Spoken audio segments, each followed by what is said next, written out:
Adakah doa yang dapat ditujukan kepada seseorang untuk dia membayar hutangnya pada kita?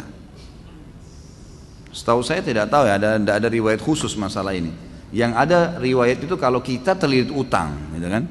Karena Ibnu Abbas mengatakan kalau engkau membaca dalam riwayat sahih, kalau engkau membaca Allahumma kfini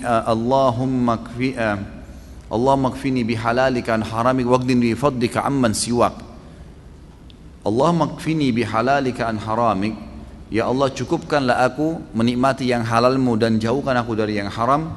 Waqdini bifadlika amman siwak, dan lepaskan saya dari ketergantungan kepada selainmu, maka akan dibayarkan utangmu oleh Allah walaupun memenuhi langit. Kata Ibnu Abbas radhiyallahu anhu. Ini harus diamalkan, dan ingat kalau berdoa ikutkan dengan hadis Nabi yang lain riwayat Bukhari, ud'ullaha mukinuna bil ijabah. Berdoa sama Allah diikuti dengan keyakinan penuh Allah akan ijabah. Fa innallaha la yaqbalu ad-du'a min qalbil ghafil. Allah tidak akan pernah terima doa dari hati yang lalai. Doa ya Allah diterima enggak ya? Ragu. Atau sambil berdoa sambil ingat makanan, ingat pasangan, ingat ini, enggak bisa. Harus dengan yakin, gitu kan. Jadi kalau doa untuk buat orang lain bayar, Allah alam yang saya tahu berdoa kepada Allah bisa, itu bukan mustahil.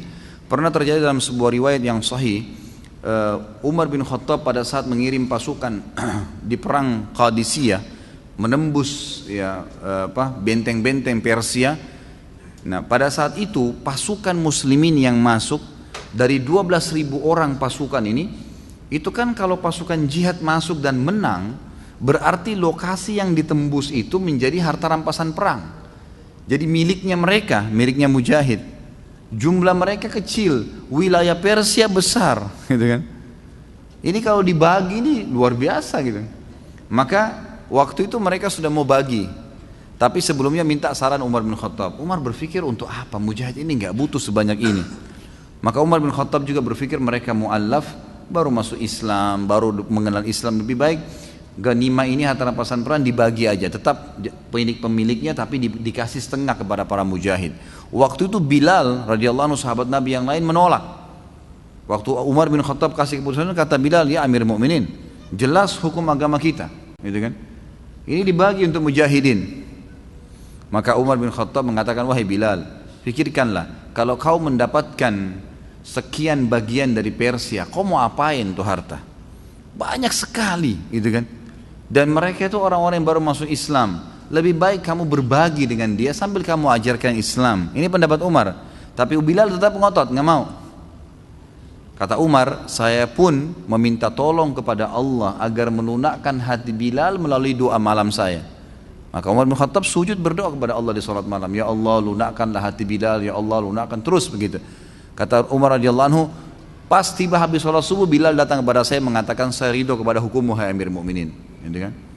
Jadi bukan mustahil berdoa, doakan ya Allah lunakkan hatinya supaya dia bisa membayar utangnya, gitu kan? Sambil tentu kita muhasabah teman-teman sekalian. Jadi kadang-kadang kita juga ini terlalu banyak terlalu pintar menyalahkan orang, tidak bermuhasabah. Apa yang terjadi, sesuatu yang terjadi pada kita, yang paling pertama hisab diri kita dulu. Ada masalah apa saya ini? Jangan sampai orang ini gunjing karena saya pernah gunjing orang. Jangan sampai utang ini mungkin saya pernah utang sama orang saya nggak bayar. Jadi kita muhasabah dulu. Kalau kita sudah tidak temukan variabel kesalahan kita, nah baru gitu. Baru kita mungkin ini cobaan murni, bukan karena kesalahan saya. Tapi kalau kita memang dasarnya ada kesalahan dulu, mintalah kepada Allah mudah-mudahan jadi pengampunan dosa gitu.